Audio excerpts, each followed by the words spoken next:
rencana-rencana dari Bawaslu. Wakil Ketua Komisi 2 DPR RI, Dede Yusuf, menyatakan pihaknya meminta pemerintah menyiapkan anggaran pemungutan suara ulang di 24 daerah sesuai amanat putusan MK. Dede juga menambahkan, selain bersumber dari APBD, pemungutan suara ulang bisa dibantu APBN. Kemendagri diberi waktu 10 hari usai rapat dengan Komisi 2 untuk menyiapkan anggaran pemungutan suara ulang pilkada. Ya, sebetulnya memang hasil dari rapat kami kemarin Komisi 2 dengan Kemendagri, KPU, Bawaslu, dan DKPP, ada permintaan kurang lebih hampir sekitar 750 miliar. Itu di luar biaya pengamanan untuk TNI Polri maupun juga untuk pilkada ulang di 2 daerah. Jadi kalau kami hitung-hitung kurang lebih sekitar antara 900 miliar sampai 1 triliun. Nah, tentu ketika ini menjadi amanat MK, maka itu harus segera dilakukan karena ada beberapa pilkada yang harus dilaksanakan dalam 30 hari setelah keputusan MK, ada yang 60 hari, 90 hari, dan juga 180 hari. Itu sebabnya kami mengatakan bahwa pemerintah harus mempersiapkan sebuah skema alokasi anggaran untuk menyiapkan diprioritaskan dari 30 hari dan 60 hari setelah keputusan MK ini.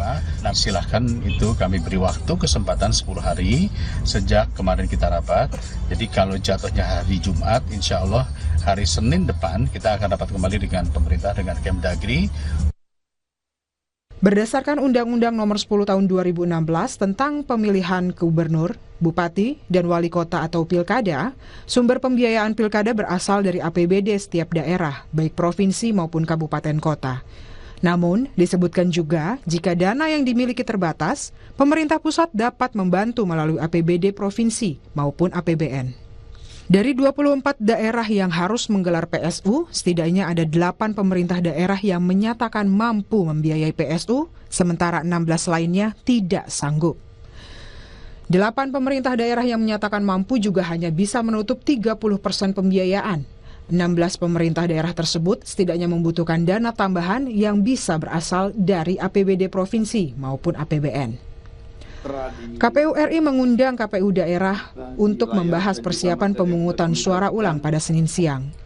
Ketua KPU RI Muhammad Afifuddin menyatakan akan berkomunikasi dengan Kemendagri soal anggaran pemungutan suara ulang. Anggaran ini karena kami sifatnya pengguna penerima dari instansi, dari Pemda, kalau Pemdanya tidak tersedia lagi, terutama di daerah yang PSU-nya 100% TPS di kabupaten kota atau provinsi tersebut, maka kami berkomunikasi dengan Kemendagri untuk kemudian dicarikan solusinya, dikoordinasikan apakah masih bisa pakai anggaran APBD atau disupport pakai APBN. Wakil Menteri Dalam Negeri Ripka Haluk menyatakan akan melakukan koordinasi kerja baik dengan pemerintah daerah maupun Kementerian Keuangan. Wakil Menteri Dalam Negeri Bima Arya tegaskan pemerintah sedang memastikan saat ini kesiapan anggaran untuk pemungutan suara ulang atau PSU di 24 daerah untuk pilkada serentak. Wamendagri bilang pelaksanaan PSU dilakukan dengan skenario minimal dan efisien. Kalau daerahnya siap, maka ditanggung oleh APBD kota kabupaten. Tapi kalau kota kabupaten tidak mampu, maka akan dibantu provinsi. Nah, nanti kalau provinsi juga tidak memungkinkan, baru kita akan komunikasikan dengan Kementerian Keuangan begitu. Tapi kita pastikan anggarannya seminimal mungkin, sehemat mungkin. Ya, jangan sampai dianggarkan untuk hal yang nggak perlu. Ya, kita pastikan anggarannya minimal dan kita pastikan kesiapan itu dalam beberapa hari ke depan. Jadi nanti di pertemuan berikutnya dengan DPR akan ada kepastian berapa anggaran kesiapan dari pemerintah daerah dan berapa yang kemungkinan harus dibantu oleh provinsi atau kementerian. Dan untuk mengetahui bagaimana alokasi anggaran yang dibutuhkan untuk penyelenggaraan PSU, saat ini kita akan berbincang dengan Wakil Menteri Dalam Negeri Bima Arya dan Ketua Komisi 2 DPR RI Rifki Nizami Karsayuda. Selamat malam Bapak-Bapak. Selamat malam. Ya. Rifki. Selamat malam Pak Wamen. Pak Wamen tadi mengatakan kalau bisa seefisien mungkin, anggarannya seminim mungkin. Jangan dipakai dengan hal-hal yang tidak perlu. Nah, hal-hal yang tidak perlu ini contohnya bagaimana? Apa saja Pak Wamen? Ya, tadi pagi kami melakukan rapat koordinasi pimpinan bersama jajaran Kemendagri yang dipimpin langsung oleh Pak Mendagri Arahan Pak Menteri yang pertama adalah kita pastikan kondisi real APBD seperti apa. Jadi kalau dilaporkan tidak sanggup, itu kita harus telisik lagi sejauh mana ketidaksanggupan itu. Jangan-jangan ternyata ada pos-pos yang masih bisa direalokasikan gitu. Nah yang kedua, Pak Menteri ingin juga dipastikan bahwa tidak ada kegiatan-kegiatan yang tidak substantif gitu. Ya artinya misalnya kalau kemarin masih ada kegiatan yang diperlukan untuk sosialisasi. Nah hari ini kan sebetulnya sosialisasi beda konteksnya dan tidak terlalu penting lagi. Nah karena itu fokus saja kepada kebutuhan-kebutuhan mendasar seperti misalnya kertas suara, penyiapan TPS, biaya keamanan gitu. Jadi kita pastikan bahwa biayanya itu minimalis, bukan biaya maksimalis karena kita penuh dengan keterbatasan hari ini, ruang geraknya terbatas seperti itu. Oke, waktu yang diberikan 10 hari, cukup atau enggak tuh kira-kira Pak Wamen untuk merangkum 24 daerah yang akan melakukan PSU? Ya insya Allah cukup. Pagi tadi kami berbagi tugas, Dirjen Keuangan Daerah, Dirjen Otonomi Daerah, kemudian Dirjen Politik dan Pemerintahan Umum akan betul-betul mendalami 24 daerah tadi kondisi APBD seperti apa. Jika mungkin maka bisa dilaksanakan oleh APBD itu dengan APBD penjabaran perubahan begitu ya. Nah kemudian kalau tidak mungkin baru dibiayai oleh provinsi. Kalau provinsi juga nggak mungkin maka kita akan bicarakan dengan Kementerian Keuangan. Bung Rifki, kalau tadi dibilang oleh Pak Dede Yusuf gitu mengatakan bahwa ini waktunya 10 hari ke depan. Dan tadi Pak Wamen juga bilang jangan sampai dipakai sama hal-hal yang nggak perlu. Nah, ketika DPR melakukan evaluasi rapat kerja dengan Kemendagri, ada catatan-catatan khususnya mengenai efisiensi anggaran di masing-masing daerah, terutama untuk daerah-daerah yang menyatakan tidak mampu nih, Bung Rifki. Ya, rapat kerja kemarin kan digelar sebagai respons dari putusan Mahkamah Konstitusi dan rapat kerjanya cepat sekali 2 hari setelah Mahkamah Konstitusi memberikan putusan ya, terhadap 40 daerah yang lanjut setelah proses dismissal prosesnya dilanjutkan di Mahkamah Konstitusi. Dan hasilnya kita tahu ada 24 daerah yang memerlukan pelaksanaan pemungutan suara ulang, baik seluruhnya maupun sebagian. Dan karena itu pertemuan pertama kemarin saya kira adalah pertemuan di mana kami semua memetakan sesuai dengan kewenangan masing-masing untuk memastikan bahwa amar putusan Mahkamah Konstitusi itu bisa dilaksanakan tepat waktu dan berjalan dengan baik gitu, baik 30 hari, 60 hari, 90 hari dan 180 hari ke depan. Dan karena itu pertemuan itu tidak final. Pertemuan itu hanya memberikan kira-kira beberapa guidance ya. Salah satunya adalah meminta kepada pemerintah yang diwakili oleh Kementerian Dalam Negeri untuk melakukan inventarisasi kemampuan APBD masing-masing kabupaten kota dan provinsi yang akan melaksanakan PSU tersebut. Dan saya kira tadi Pak Wakil Menteri Dalam Negeri sudah melaporkan kepada kita semua bahwa Kementerian Dalam Negeri sangat serius untuk mengendorse daerah-daerah tersebut menggunakan APBD masing-masing. Kenapa APBD? Karena memang ketentuan dalam Undang-Undang Nomor 10 Tahun 2016 tentang pemilihan gubernur, bupati, wali kota, pemilihan gubernur, bupati, wali kota itu sumber pembiayaannya dari APBD. Memang ada exception di situ. Kalau kemudian APBD-nya tidak mampu, bisa dilakukan perbantuan APBD provinsi dan atau APBN.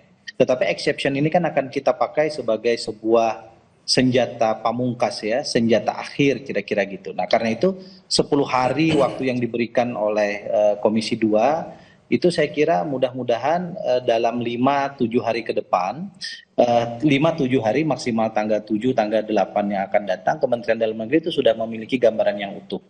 Kenapa harus memiliki gambaran yang utuh? Karena kalau memang diharuskan kita melakukan perbantuan melalui APBN, kan ada proses komunikasi antar kementerian lembaga di tingkat eksekutif ya, untuk memastikan bahwa diperlukan bantuan APBN, berapa besarnya dan seterusnya. Kendati demikian kami di Komisi 2 DPR RI ini kan adalah orang-orang partai politik yang kami juga melakukan komunikasi politik kira-kira begitulah ya dengan teman-teman di daerah-daerah tersebut. Kami mendapatkan gambaran kira-kira kesanggupan daerah itu maksimal sampai dengan detik ini baru 30% tuh dari kebutuhan 100% anggaran yang kita butuhkan. Nah karena itu kalau anggarannya plus minus 1 triliun maka saya berasumsi kemampuannya paling-paling di 300 miliar. 700 miliarnya itu dibutuhkan pada leveling APBN. Tinggal apakah betul 1 triliun ini sudah dilakukan efisiensi anggaran atau belum? Itu saya kira yang bisa kita lakukan penghematan lebih lanjut dengan tidak mengurangi substansi pelaksanaan PSU itu sendiri. Ini supaya jelas berarti Bung Rifki 900 miliar sampai 1 triliun itu yang sudah mencakup uang keamanan juga, biaya keamanan juga. Itu berarti mekanisme digabungkan APBN dengan APBD atau hanya APBN saja? 1 triliun itu asumsi budgetnya. Dengan asumsi melaksanakan pemilihan normal dengan unit cost sama dengan kalau kita lakukan pilkada yang lalu. Tinggal kan tahapan ya. Tahapan nggak ada kampanye misalnya maka tidak diperlukan. Tapi cost untuk misalnya honorarium KPPS, PPS, PPK itu menggunakan asumsi konvensional gitu. Kemudian bantuan keamanan hibah kepada TNI Polri juga asumsi konvensional. Bisa kita lakukan penghematan. Itu asumsi total anggaran yang dibutuhkan. Makronya ya. Dari total anggaran baru kita kan pilah nih. Setiap daerah punya kemampuan bagaimana. Apakah dia bisa menyelesaikan 100% kebutuhan anggarannya di kabupaten, kota atau provinsinya? Kalau nanti didapatkan data oleh Kementerian Dalam Negeri, oh ternyata kabupaten ini cuma sanggup 60%. Berarti 40%-nya dicarikan ke provinsi atau pusat. Begitu pula di tempat-tempat lain. Nah karena itu kita kan bicara 2 level nih. Level kebutuhan secara keseluruhan dulu, kira-kira berapa. Lalu dari keseluruhan, total kemampuan APBD masing-masing berapa. Baru kemudian kalau diperlukan perbantuan dari APBN kira-kira berapa gitu. Ini diperlukan cepat karena terutama bagi daerah-daerah yang harus 30 hari melaksanakan pemungutan suara, dia memerlukan pendanaan yang cepat untuk kemudian memastikan seluruh operasionalisasi PSU itu berjalan sesuai dengan waktunya. Dari jumlah 900 asumsi ya, 900 hingga 1 triliun Pak Wamen. Tadi juga Bung Rifki bilang ini harus ada inventarisasi segera dari Kementerian Dalam Negeri. Sudah ada inventarisasi dan kira-kira daerah-daerah mana saja yang butuh bantuan dari APBN? Sudah ada inventarisasi soal itu? Yang disampaikan oleh Bang Rifki tadi itu persis apa yang harus kita kerjakan dan apa yang sedang kita kerjakan. Jadi 24 daerah tadi ini kami dalami postur APBD-nya, postur kapasitas fiskalnya seperti apa, dengan tentunya menyesuaikan tidak terlalu sama dengan benchmarking biaya yang dianggarkan untuk pilkada lalu. Karena ada unsur-unsur penghematan di sini, ada unsur-unsur yang berbeda. Nah dari situ kami perlu waktu ya beberapa hari ke depan untuk memastikan kesiapan di tingkat kota kabupaten itu. Nah kalau kemudian dari tingkat kota kabupaten itu dinyatakan kurang, nah kurangnya berapa? Ya ini sambil dikomunikasikan dengan provinsi. Kami sudah berkomunikasi dengan beberapa pimpinan provinsi, dengan beberapa gubernur yang menyatakan kesiapannya untuk menanggung begitu. Ada beberapa gubernur menyampaikan kepada kami siap menanggung. Tapi tentunya kami harus pastikan dulu kota kabupatennya. Jangan sampai kota kabupatennya bilang tidak sanggup, padahal setelah kita dalami postur APBD-nya memungkinkan begitu. Jadi kalau bisa APBD, kota kabupaten, provinsi, dan kalau bisa tidak ditarik ke APBN. Ini kan persoalannya MK sendiri kan menentukan berbeda-beda ya. Ada yang 30 hari, 60 hari, 120 hari. Untuk prioritas saja Pak Wamen, yang 30 hari dulu. Ini daerah-daerah mana saja yang berarti akan diakselerasi inventarisasi kebutuhan anggarannya? Ya, sekarang kita bergerak sama.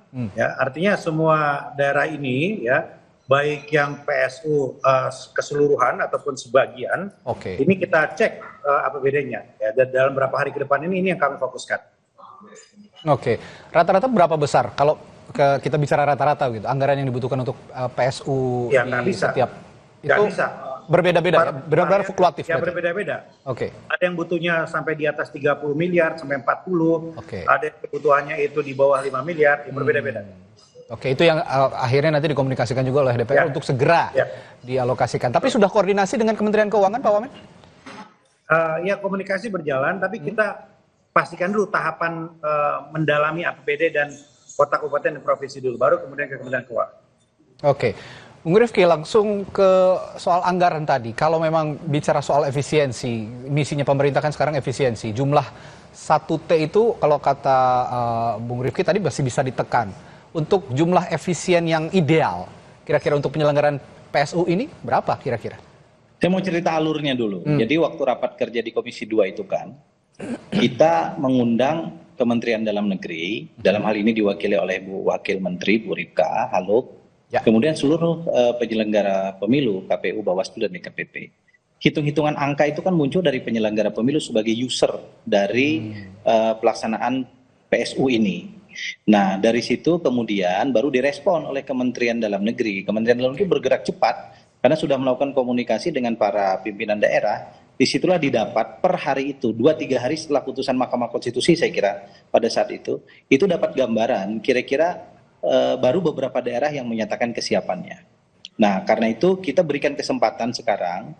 Kami juga meminta kepada KPU untuk melakukan exercisement ulang ya terhadap anggaran yang dibutuhkan sesuai dengan semangat efisiensi yang sekarang kita lakukan, agar kemudian ketika efisiensi itu ada mulai pada tingkat KPU sebagai usernya yang akan menggunakan anggaran, daerah kan juga nanti kurang terbebani untuk melakukan hal tersebut. Kita semua memang tidak pernah memprediksi ya, tidak pernah menyangka apalagi mempersiapkan bahwa akan terjadi PSU di 24 tempat. Ditambah sebetulnya ada 2 tempat tambahan yang dari awal kolom kosongnya memenangi perhitungan suara, yaitu di Kabupaten Bangka dan di Pangkal Pinang. 2 tempat itu pun pada saat saya memimpin kunjungan kerja ke Provinsi Bangka Belitung sampai dengan minggu lalu belum selesai itu urusan anggarannya gitu. Sekarang Kementerian Dalam Negeri kita kasih PR tambahan lagi untuk kemudian melakukan exercisement di 24 tempat yang lain. Tapi saya kira komitmen kami semua penyelenggara negara baik eksekutif maupun legislatif, insya Allah tanggal 10 yang akan datang itu semua sudah bisa kita jelaskan kepada publik, dan insya Allah pelaksanaan PSU akan berjalan sesuai dengan harapan kita semua. Yang paling penting adalah jangan sampai ada PSU di atas PSU. Artinya sudah di PSU ada ketidakberesan baik karena kecurangan, karena ketidakprofesionalan penyelenggara. Nanti hasilnya dibawa ke MK dan di PSU lagi. Kalau itu saya kira kita semua akan rugi sebagai sebuah bangsa. Ya, dan anggaran juga akan keluar lagi tentunya nanti. Nah, anggaran akan keluar lagi dan tidak mendapatkan kepala daerah definitif dengan segera. Itu. Dalam perspektif penghematan anggaran kalau begitu, pelaksanaan PSU yang hemat anggaran tapi juga tetap menjaga kondusivitas pelaksanaan PSU karena ya 24 daerah ini juga punya tipikal yang berbeda-beda. Dalam perspektif itu apa yang bisa Anda utarakan, Pak Rifki, Bung Rifki?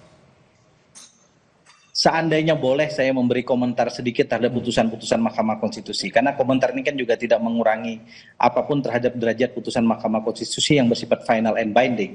Kedepan saya kira kita juga perlu memberikan masukan kepada Mahkamah Konstitusi. Kalau memang nyata-nyata terdapat satu kecurangan yang terstruktur, sistematif, masif, atau terdapat pelanggaran hukum yang signifikan yang dilakukan oleh calon tertentu dan atau pasangan calon tertentu yang memenangi kontestasi pilkada, namun kemudian terbukti melalui fakta-fakta hukum di MK, saya kira lebih baik didiskualifikasi saja dan kemudian pemenang kedua ditetapkan sebagai kemudian pemenang pilkadanya, agar kita tidak harus kemudian melaksanakan PSU ini. Saya harus katakan sebagai Ketua Komisi 2 DPR RI, kami juga harus turut serta membantu pemerintah melaksanakan PSU ini dengan baik, dengan benar di tengah segala keterbatasan yang kita punya. Dan ini semua asal usulnya adalah ketidakberesan pelaksanaan pilkada, baik yang dilakukan oleh penyelenggara maupun kontestan, yang kemudian direspons oleh Mahkamah Konstitusi melalui putusannya untuk melakukan PSU. Mudah-mudahan ke depan kita semua sebagai sebuah bangsa bisa belajar banyak dari hal ini. Pak Wamen, kalau begitu bagaimana dengan tadi pandangannya Pak Bung Rifki tadi soal putusan MK yang bisa juga dimodifikasi kembali sepertinya untuk lebih bisa menjaga kondusivitas pelaksanaan PSU, Pak Wamen? Jadi kita memang punya pengalaman, ya, ada rangkaian pilkada yang panjang ketika ada PSU di atas PSU seperti disampaikan oleh Bang Rifki tadi. Gitu. Nah, karena itu hari ini kita akan pastikan 3 hal. Pertama, kesiapan pendanaan. yang kedua kesiapan teknis, dan yang ketiga adalah faktor yuridis. Jadi jangan sampai kemudian kita hanya melulu fokus kepada aspek pendanaan, kemudian ada hal-hal yang kemudian luput dalam hal teknis dan yuridis, sehingga mengakibatkan ada celah lagi bagi gugatan hukum berikutnya. Saya kira begitu. Oke, baik kalau gitu terakhir Pak Wamen, 10 hari waktu ini Anda berarti sudah bisa yakin bisa memenuhi inventarisasi yang diminta tadi untuk terutama daerah-daerah prioritas ya Pak Wamen? Kalau itu perintah dari Ketua Komisi 2, kesepakatan Komisi 2, maka kita tidak menyepakati. Insya Allah siap. Oke. Baik, terima kasih Pak Wamen, Bima Arya, dan juga Pak Rifki, Ketua Komisi 2 DPR RI telah berbincang bersama kami di Sapa Indonesia Malam. Sampai jumpa lagi Bapak-Bapak. Saudara, setelah jeda di Sapa Indonesia Malam, pemerintah resmi memberi diskon tiket pesawat domestik kelas ekonomi hingga tarif tol selama periode mudik Lebaran 2025. Seberapa efektif membantu masyarakat menikmati mudik tahun ini? Kita bahas usai jeda.